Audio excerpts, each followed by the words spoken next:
एक बार अवधूतेश्वर महादेव की कथा कहती है, अवधूतेश्वर नाथ की कथा कहती है कि एक बार इंद्र को लगा कि मैं देवगुरु बृहस्पति महाराज के पास में जाता हूं।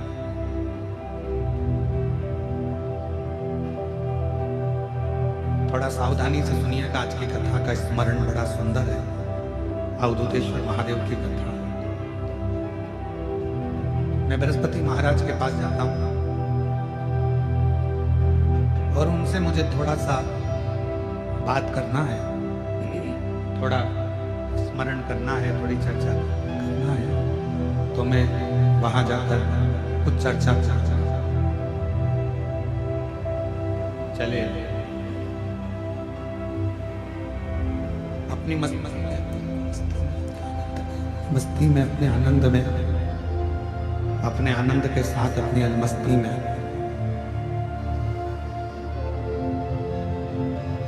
इंद्रदेव ऐरावत पर बैठकर आइस आइस आइस उसको थोड़ा ठीक किया। ऐरावत पर बैठकर इंद्रदेव बृहस्पति महाराज के घर पहुंचे, उनके कुटिया में। और बृहस्पति महाराज शंभु शंभु शंभु बृहस्पति महाराज की कुटिया में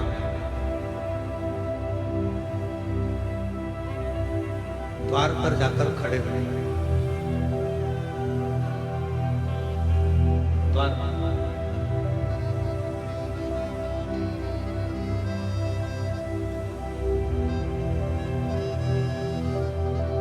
हमारे बीच में शबरी नारायण वाले महाराज जी पधारे हैं। एक बार जोरदार ताली बजाकर स्वागत वंदन। प्रत्येक कथा में आपका आगमन होता है। भगवान देवदेव महादेव की प्रत्येक कथा आप आश्रय श्रवण करने के लिए आते हैं।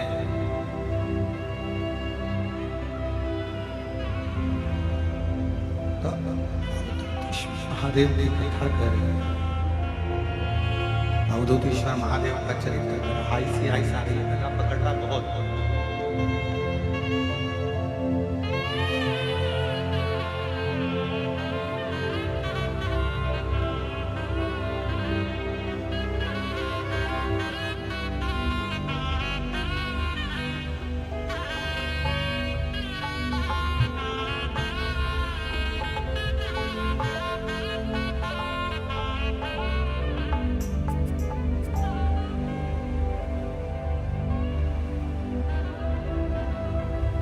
अवधूतेश्वर महादेव की कथा कर भगवान शिव का चरित्र कर इंद्रदेव बृहस्पति बाबा के द्वार पर पहुंचे और बृहस्पति बाबा के द्वार पर पहुंचकर उन्होंने आवाज लगाई, गुरुदेव हैं, गुरुदेव हैं। जब बार बार आवाज लगाया गया, बृहस्पति महाराज की धर्मपत्नी शुभा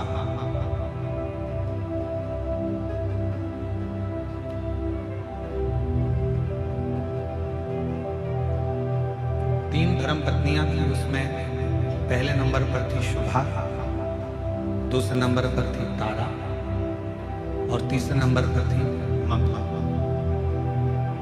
तो बृहस्पति महाराज की जो पहले नंबर की जो धर्म पत्नी है शुभा, पार्थिव लिंग का पूजन कर रही थी, पार्थिव लिंग की आराधना कर रही थी, पार्थिव लिंग की पूजन कर रही थी। और पार्थिव लिंग पूजन में वो डूबी हुई थी। इंद्रदेव ने दरवाजे पर पहुंचकर फिर आवाज दी, फिर वापस आवाज दी गई, पर शुभा अपनी पूजन को छोड़कर, अपनी आराधना को छोड़कर उठिए। वो अपनी आराधना में लगी हुई है। बस ठीक है, बस वो अंदर की आवाज नहीं आई, बाकी बाहर ठीक है।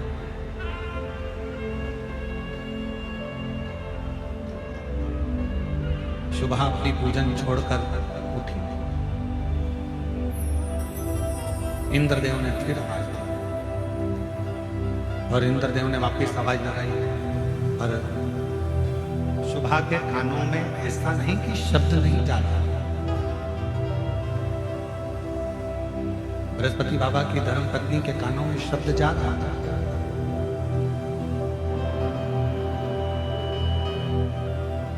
पर सुबह भगवान शंकर का अनुष्ठान छोड़कर, भगवान शंकर की पूजन छोड़कर, पार्थिव लिंग पूजन छोड़कर सुबह उठी। शिव महापुराण की कथा कहती है 10 मिनट के लिए, 5 मिनट के लिए, 2 मिनट के लिए यदि आप शिवालय में गए हो, शंकर जी के मंदिर में गए हो, भगवान शंकर की आराधना में गए हो, पूजन में गए हो, अर्चना में गए हो, चाकरी में गए हो, भगवान शिव के भजन में पहुंचे हो, पूरा समय आप नहीं दे पाए, 2 मिनट के लिए अगर गए हो, 10 मिनट के लिए आप भगवान की कथा में गए हो, या पूजन में गए हो, या आराधना में गए हो, या साधना में गए हो, तो वो 2 मिनट आपका फिर दूसरों के लिए नहीं होना चाहिए। फिर वो 2 मिनट आपका उस परमात्मा के लिए होना चाहिए जिसका तुम मंत्र जाप करने के लिए, जिसका तुम भजन करने के लिए, जिसका तुम्हें स्मरण करने के लिए आया।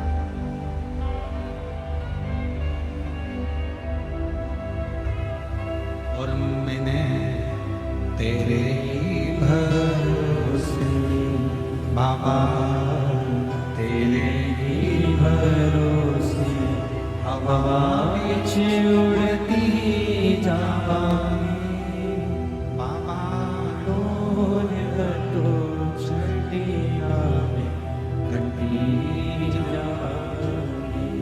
भोले ने तेरी कदम सबको, मैं तेरी कदम हवा बिच उड़ती जावांगी बाबा, डोल तो चढ़िया में घंटी जावांगी। जितनी देर आप भगवान की आराधना में लगा रहे हैं, जितनी देर आप भगवान शंकर को दे रहे हैं, 2 मिनट भी अगर आप भगवान शिव को दे रहे हैं, 5 मिनट भी आप यदि भगवान शंकर को दे रहे हैं, तो उस 5 मिनट पूरा शिव का, पूरा शिव।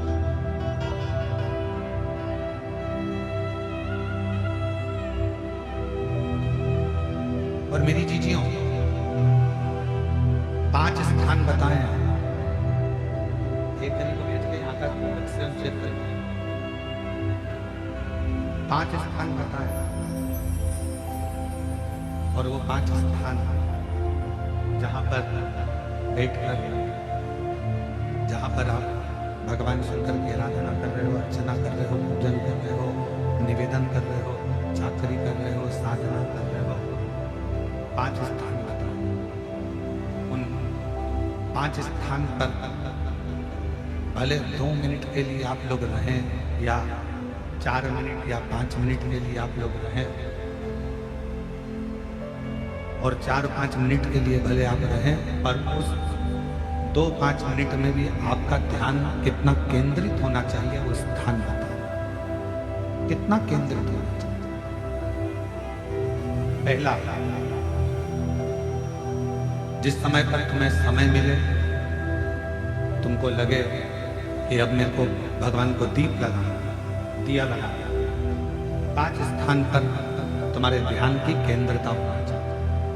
पहले नंबर पर दीप लगाते समय, जिस समय पर भगवान को आप लोग दीपक लगाते हैं, दिया लगाते हैं, किसी से चर्चा मत करो, फालतू की कोई बात नहीं होना चाहिए। दीप लगाना मतलब ज्योति को उत्पन्न करना, और ज्योति को उत्पन्न करना मतलब ज्योतिर्लिंग को प्रकट करना। दीप की जो ज्योति होती है, दीप की जो ज्योति प्रकट होती है, दीपक की जो ज्योति होती है, वो भी ज्योतिर्लिंग का ही प्रतीक होती है।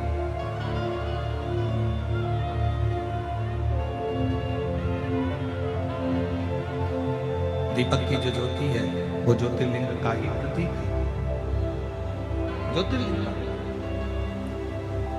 इसलिए दीपक लगाते समय व्यर्थ की किसी से बात ना करी जाए। दीपक लगाते समय किसी से व्यर्थ की बात ना करते हुए, जिस दीपक को आप प्रज्वलित कर रहे हो, जिस दीपक को आप लगा रहे हो, आपका ध्यान उस शिव की ज्योति में केंद्रित होना चाहिए।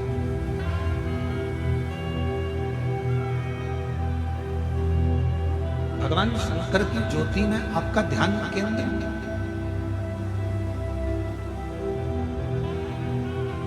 और शिव की ज्योति में जब आपका ध्यान केंद्रित होगा, भगवान शंकर की ज्योति में जब आपका ध्यान केंद्रित होगा, तब आप स्वयं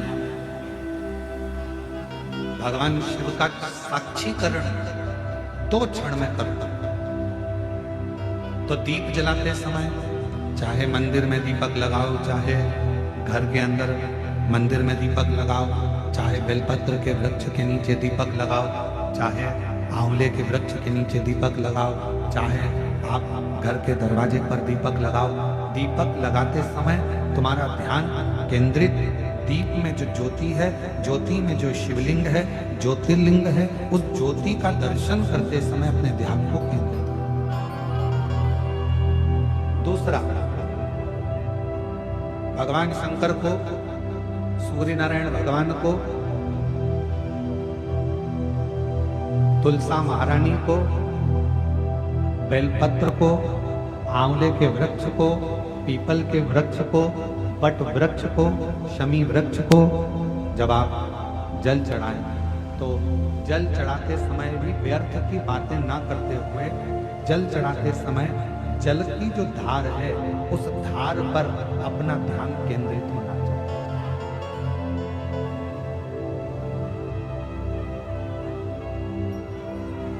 उस प्रेशर बढ़ाओ, प्रेशर, उस धार पर आपका जल की जो धार हो, उस धार पर आपका ध्यान केंद्रित। दीपक की ज्योति पर आपका ध्यान केंद्रित हो, जल की धार पर आपका ध्यान केंद्रित हो। तीसरे नंबर पर कहा गया, तीसरा स्थान जो कहा गया, जब भगवान शंकर के मंदिर में, देवता के मंदिर में, देवालय में, शिवालय में जब आप भगवान को प्रणाम करने के लिए, नमन करने के लिए नीचे झुके हो, उस समय पर आपका ध्यान भगवान के चरणारविंद में केंद्रित होना चाहिए। ये तीसरे नंबर का स्थान है।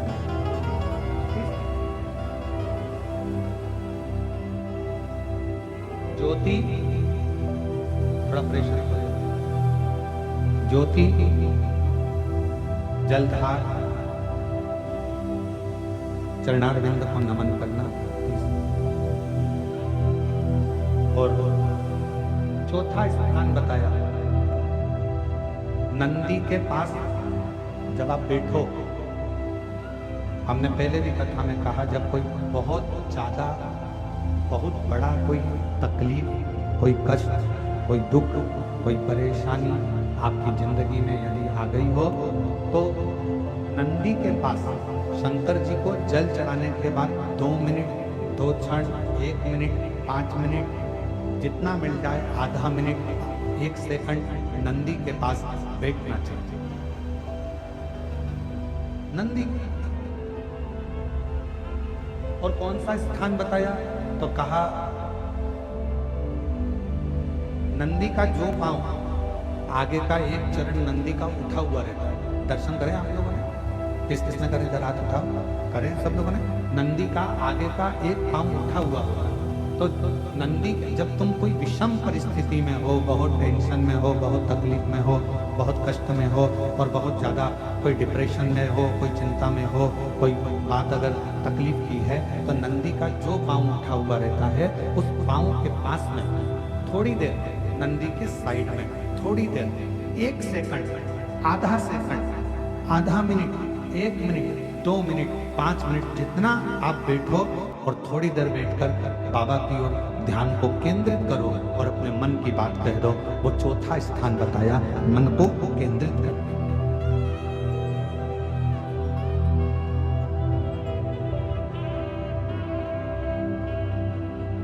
5वां स्थान, जब सही मार्ग नहीं मिल रहा, कोई सही रास्ता नहीं प्राप्त हो रहा हो, सही मार्ग नहीं मिल रहा हो, तो 5वां स्थान, यदि मेरे महादेव के शिवलिंग के ऊपर जलाधारी लगी,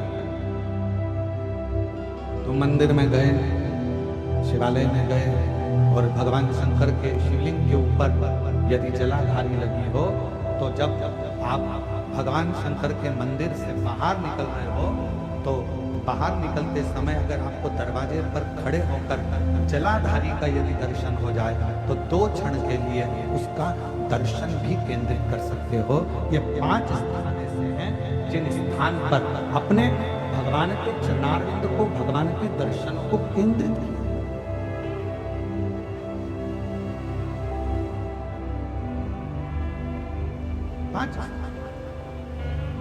सभी लोग बोलेंगे साथ में। पहला, जम के बोलो जरा, जम के बोलो, आवाज नहीं आ रही।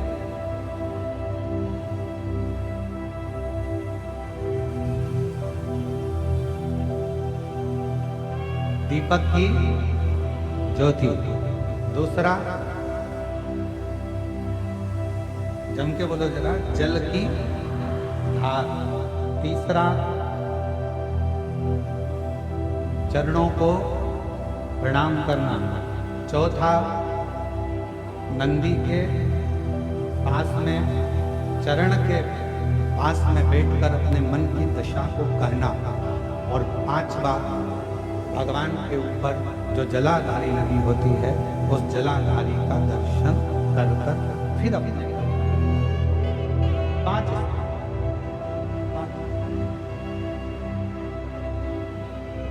और जब शिव भक्ति में लगे हो, भगवान शंकर के विरल भक्ति में लगे हो, भगवान शंकर के भजन में लगे हो, भगवान शंकर के विरल भक्ति में लगे हो, जैसे बृहस्पति महाराज की धर्म पत्नी शुभा भगवान शंकर के पार्थिव लिंग का पूजन कर रही थी, और पूजन के समय पर उसके कानों में शब्द गया, उसके कानों में शब्द पहुंचा, और शुभा के कानों में शब्द पहुंचा पर शुभा उठी नहीं, क्योंकि अपने ध्यान को केंद्रित करने में लगी।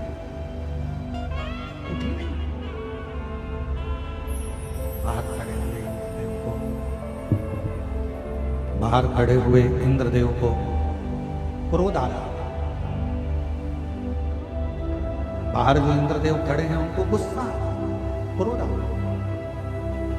और क्रोध किस बात का आ रहा है कि मैं दरवाजे पर खड़ा हूं, देवराज इंद्र दरवाजे पर खड़े हैं, और ये मुझे कोई लेने के लिए, कोई बुलाने के लिए, कोई दरवाजे पर आया है, कोई द्वार पर पहुंचा है।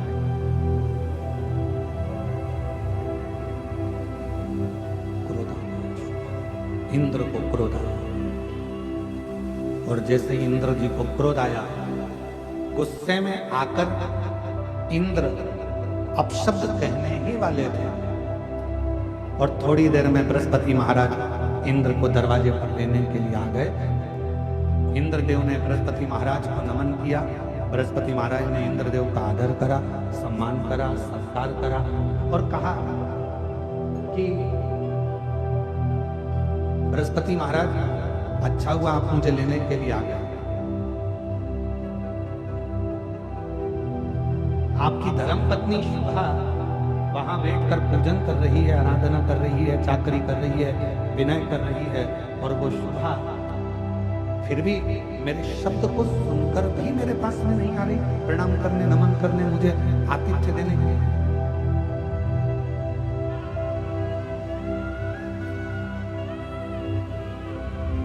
गुस्से में लाल हो गए इंद्रदेव, और गुस्से में लाल होकर इंद्रदेव ने कहा, मैं इस शुभा पर मैं वज्र का प्रहार कर देगा। वो तो आप आ गए इसलिए मैं ये जानती नहीं है कि मैं कौन हूं। मैं देवराज इंद्र हूं, ये मुझे पहचानती नहीं, ये मुझे जानती नहीं क्या? बृहस्पति महाराज ने कहा कि आप क्रोध मत करिए, आप शांत रहिए। हो गई शुभा, भगवान शिव की आराधना में लगी थी, साधना में लगी थी, भजन में लगी थी, कीर्तन में लगी थी, स्मरण में नहीं देखते।